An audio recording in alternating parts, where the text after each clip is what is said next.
wameitikia kwa wingi na wamekuja kusimama nyuma ya timu yao. Tumepambana kipindi cha kwanza, tumepata magoli mawili. Kipindi cha pili pressure ikawa kubwa, tunataka tuongeze goli, tunakosa magoli. Kwa hiyo tunamshukuru Mwenyezi Mungu kwa kuvuka kwenda hatua ya makundi. Tunakwenda sasa kuboresha zaidi pale, kwenda kwenye uwanja wa mazoezi. Tunaye tactician mpya, tunaamini inshallah tutakwenda kuona mabadiliko makubwa kwenye kikosi. Ni wazi kwamba kuelekea makundi tunaenda kuiona Yanga mpya ambayo kulikuwa. Hilo wala sio jambo la mjadala Pablo Mas. Yanga ya makundi sio Yanga hii.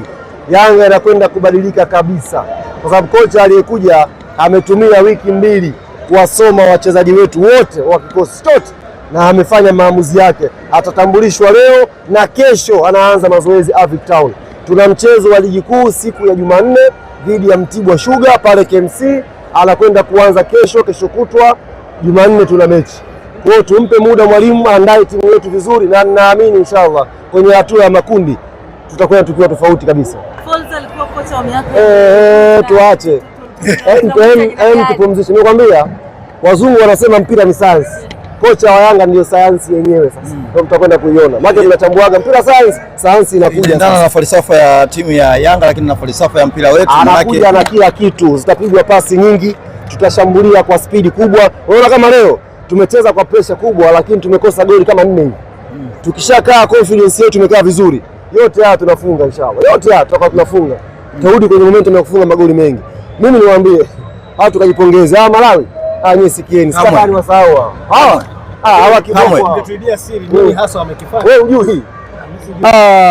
Jana tumewachia wafanye mazoezi, mara ghafla uwanja hatuuoni. Malawi acheni. Ndoto. Si watu wazuri hao. Ndio maana wamekuja katika viuno. Mimi niwaambia watu hawa, kwa nini umetusumbua? Wewe uchizi vunga, si unaona uchizi kafanya nini leo? General Duke Abuya akazungumza leo. Kapotea. Kama unataka kusajili mtu kwenye hii timu hayupo kwenye hao 11. Lakini kiufundi kama unataka utoe asilimia labda kwa mpinzani wako kwa namna ambavyo amecheza leo, asilimia ngapi? Kafanya nini? Huyu nguvu yake yenyewe mnajua, msake naongea mengi hapa. Nawaambia kama kuna mtu anataka kusajili mchezaji kwenye hii timu, huyo mchezaji hajaanza leo. Ipo nje, utafuteni. Huyo ndo hatari huyo. Huyo ndo hatari baba. Malawi. Mimi sitakani wasahau. Pengine leo ninakuambia mashabiki wamejitokeza, hawajaleta vurugu, viti havijavunjwa, wanashangilia dakika zote. Sio tu kushangilia dakika 90. Sio kama ukiangalia timu ni shua kidogo tempo. Lakini mashabiki walikuwa kwenye utulivu. Ungekuwa na mashabiki oya hapa wangeanza, mara kocha fanya sabu, mara angusha viti, lakini walikuwa kwenye utulivu wakiamini leo cha muhimu ni kwenda hatua ya makundi. Ndio kitu muhimu zaidi leo. Yanga iende tumekwendaje? Tutakwenda kujadiliana baadaye, lakini cha muhimu tumeingia hatua ya makundi, na nitumie fursa hii kuzipongeza timu 3 za Tanzania kwa maana ya hivi Singida ndo wanaenda kucheza sasa hizi. Tunawatakia heri sasa hapo. Hapo sasa ni heri, maana Singida nao unajua hawatabiriki. Sisi tupongeze Azam FC wamekwenda, Singida tunamwombea dua naye ya qualify, baada hapo tuzime dua zetu, maisha mengine yaendelee, achana naye huyo. Atajua mwenyewe. Dua zinaishia leo za Yanga kwa Azam FC. Akifanikiwa ni kwa Singida. Akifanikiwa kufuzu utasema alhamdulillah, timu 3 kubwa zimekwenda hatua ya makundi. Ulituambia kwamba Mzize yuko fit. Mzize bwana, afadhali mwenze hilo swali. Mzize bwana jana akajitonesha majeraha yake siku ya mwisho ya mazoezi. Tena akajitonesha kiasi cha kwamba tunahisi tatizo linaweza likawa kubwa. Kwa sababu unajua alikuwa anacheza mwanzo na maumivu, baadaye tukaenda kufanya vipimo akaonekana ameshaanza kuimarika, akaanza mazoezi. Na yeye alikuwa anaitaka sana mechi, kwa akawa anajituma sana kwenye training. Jana kwa bahati mbaya mwenyewe tu pigwa mpira fulani akataka aunge, akatonesha eneo la goti, na maumivu alikuwa anayasikia pale yanakupa picha huenda jeraha likawa kubwa zaidi. Kwa hiyo tusubiri, Mwenyezi Mungu atuongoze. Anakwenda kufanyiwa vipimo siku ya kesho. Baada ya hapo tutakuja kuwajuza Watanzania kama jeraha lake ni kubwa au jeraha lake ni la kawaida, lakini Mwenyezi Mungu ampe utulivu na Yanga tu kwenye mahali. Kama uwanja leo ulikuwa full house. Unaona hichi kikijirudia labda kesho kwa wapinzani wao? Mimi sijui, na mimi wapongeze wana Yanga wenzangu waliokuja leo, wameitikia, na watu wenye akili timamu wameona wa kiasi gani tulikuwa tunahitaji nguvu ya mashabiki leo kuja kusupport timu yetu. Kwenye hali ngumu tumekuja pamoja, tumevua kwenye hatua makundi, alhamdulillah, tunajipanga na washindani. Tunatambulisha leo sayansi ya mpira, tunatambulisha usiku. Leo usiku. Bwana, wamegoma kuongea, nimewafuata. Kesho nawafuata airport hao. Wamegoma kuongea. Na kazi nao airport. Wametukatikia viuno hapa. Wamegoma kuongea kabisa. Wataona kesho balaa. Bwana Ali, tuzungumze kidogo. Sisi kama wananchi tumeiona ile Yanga ambayo ilikuwa ya Milud Hamdi, tumeona Yanga ya Gamondi, tumeona Yanga ya Nabi, kwamba wachezaji wanaenjoy kile wanachokifanya, wanaenjoy mpira, wanaenjoy flow ya game. Kwa kweli sisi tumeenjoy big time. Yeah. Wewe kipi ambacho kimekufurahisha zaidi au kimefanya umeenjoy zaidi tofauti na Yanga ambazo zimepita hapo kati? Kitu cha kwanza ambacho kimefanya ni enjoy, kwanza uthubutu wa kocha Mabedi. Amerudisha ile Yanga kwenye default setting, yani kwamba Yanga ya mamlaka. Unajua kwa kuna ile Yanga ya mamlaka ya msimu uliopita na msimu mwingine. Alafu kuna hii Yanga ambayo imeanza msimu hapa katikati ilikuwa kama kidogo ina shake. Ila hii Yanga sasa hivi ambayo ya Mabedi imecheza leo imekuwa Yanga ya mamlaka. Unajua mamlaka yani authority, kwamba watu wanacheza mpira, unaona kuna build up, unaona kuna nia, kuna intensity kuanzia kwa wachezaji, benchi la ufundi, mashabiki. It was all nice, yani ilikuwa very very good.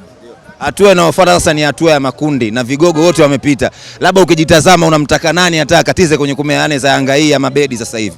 Okay, kwanza kitaaluma hutakiwi kusema unamtaka nani. Si unajiamini na timu yako? Kitaaluma unajiamini unamtaka yoyote. Kitaaluma wewe unatakiwa ushindane na wewe mwenyewe. Sisi Yanga Afrika tuko tayari kwa mtu yoyote. Hata Simba is a very weak team kwetu. Yani Simba sio Mamelodi. Maybe Mamelodi wenyewe wanajua sana. Mashabiki wa upande wa pili wanawashambulia kwamba mnapenda sana vya bure. Hii ya watu kuonekana Yanga mnapenda sana vya bure. Nyinyi mashabiki kwanza kwenu mnaonaje, iendelee vya bure au muwe mnalipia? Kama mimi mawazo yangu, mimi na imani huu uwanja sio wa kwangu, uwanja wa serikali. Kwa hiyo huwezi kumwambia serikali eti mimi na mechi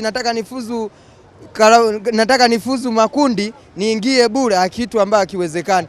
Na imani GSM katoa mzigo, kalipia, mashabiki wa Yanga wameingia. Hamna kitu cha bure, huu uwanja sio wa kwetu. Labda tukiwa Jangwani kule, si hati ishatoka siku ya mwananchi, sio walitupa hati ya uwanja.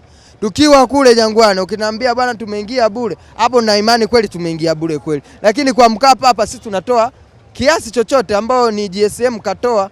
Huo uwanja sio wa kwetu, uwanja wa serikali. Huwezi kuja bure bure eti tunataka kufuzu mashabiki waingie bure, kitu ambacho hakiwezi. Unajua namshukuru kiongozi Engineer Said kwa kuweza kufanya Yanga kuweza kuperform. Unajua ndugu zetu wa Msimbazi walikuwa wanatusieka kwa sababu tunatoka kwa huyu mchizi vunga. Lakini nashukuru Mungu tuweza kushinda na hili tena. Simba kama na uwezo wa kutufunga sisi, wasubuhi mechi ijayo tarehe 13 waje kuona Yanga Afrika wanasema mbovu haina kocha, waje kuchukua goli zao 10. Tunapiga 10 mechi tukutano tarehe 13. Na kwenye mechi ya hatua kwa maana ya kufuza hatua makundi kesho, unaonaje watani zako?